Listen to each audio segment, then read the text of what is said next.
Asia কাপের super 4-এ আজ মুখোমুখি ভারত ও বাংলাদেশ।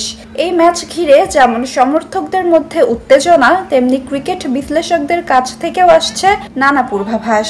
ম্যাচের আগে বাংলাদেশ দল নিয়ে বিশেষ বিশ্লেষণ করেছেন ধারাভাষ্যকার হর্ষা ভোগলে এবং রোহান গাভাস্কার।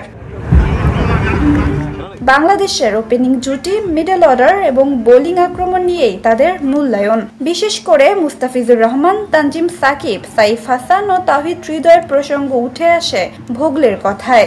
সম্ভবত ইমন খেলবে না যদি না লিটনের খেলা নিয়ে কোনো প্রশ্ন থাকে। আর মিডল অর্ডারের হৃদয় 4 নম্বরে ভালো করছে, এটি তাদের জন্য একটি বড় বিষয়। এখন তারা চাইবে বড় ম্যাচে সে যেন তার এই সম্ভাবনাকে পারফরমেন্সে রূপান্তর করতে পারে।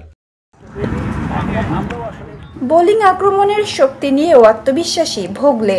বিশেষ করে মুস্তাফিজকে তিনি দেখছেন ম্যাচে বড় পার্থক্য গড়ে দিতে সক্ষম বোলার হিসেবে। হর্ষা ভোগলে এই ব্যাপারে বলেন, আমার কাছে প্লেয়ার টু ওয়াচ আউট হলেন মুস্তাফিজ, যদি ভালো পিচ থাকে, কারণ সে আবার ভালো বোলিং করতে শুরু করেছে। সে একটি সময়ের মধ্য দিয়ে গিয়েছিল যখন সে এতটাও ভালো বোলিং করছিল না, এখন সে আবার নতুন করে ভালো বল করতে শুরু করেছে।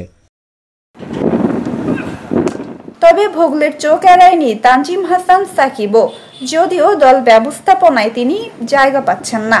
সম্ভবত ইমন খেলবে না যদি না লিটনের খেলা নিয়ে কোনো প্রশ্ন থাকে। আর মিডল অর্ডারের হৃদয় 4 নম্বরে ভালো করছে, এটি তাদের জন্য একটি বড় বিষয়। এখন তারা চাইবে বড় ম্যাচে সে যেন তার এই সম্ভাবনাকে পারফরমেন্সে রূপান্তর করতে পারে। নিয়েছে যার কিছুটা সুইং আছে।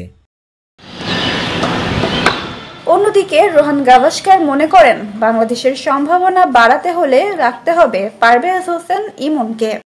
লিটন না খেললে পারভেজকে নিতে হবে। লিটনের জায়গায় আমি পারভেজকে নিতে বলবো, কারণ বাংলাদেশি ব্যাটারদের মধ্যে তিনি কয়েকজনের একজন যিনি 150 স্ট্রাইক রেটে ব্যাট করছেন। সুতরাং তাকে দলে রাখতে হবে এবং আশা করতে হবে যে তার একটি ভালো খেলা হবে, কারণ যদি তার একটি ভালো ইনিংস হয় 150-এ চলে যায়, সেটি তার গড় স্ট্রাইক রেট।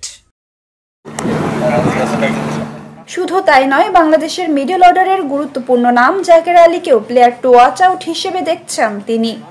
আমার কাছে প্লেয়ার টু ওয়াচ আউট হলেন জাকের আলী, কারণ সে এমন একজন খেলোয়াড় যে দল বিপদে পড়লে উদ্ধার করতে পারে। যখন তারা সমস্যায় পড়ে, তারা কয়েকটি উইকেট হারায়, তখন জাকেরই আসে এবং স্থির করে। সে আসে এবং রান করে, নিশ্চিত করে যে তারা ম্যাচে টিকে আছে। এবং ভারত থেকে আমি বলবো অভিষেক শর্মা।